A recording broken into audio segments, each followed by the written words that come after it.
আমি ব্যাংকে জয়েন করলাম। ব্যাংকে জয়েন করার তাকে বললাম যে বন্ধু, তুমি তো আসলে অনেক ছোটবেলা থেকে সঞ্চয় মনোভাবের একটা এই ছিল।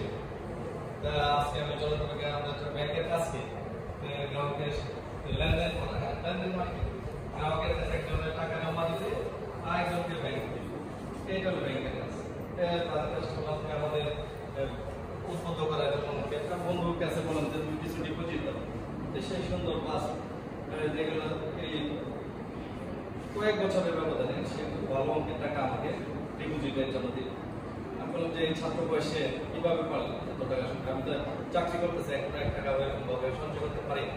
বললো ওই যে ছোটবেলায় যে একটা অভ্যাস গড়ে তুলছিলাম, সেই অভ্যাসে আজকে এই যে একটা মোটামুটি ভালো অঙ্কের টাকা আমাকে দিয়েছে, প্রায় 7-8 লাখ টাকা সে ই করছে। এখন যে কিভাবে শুনবো, অথচ আমি অনার্স মাস্টার শেষ করলাম কিন্তু আমার কাছে পকেটে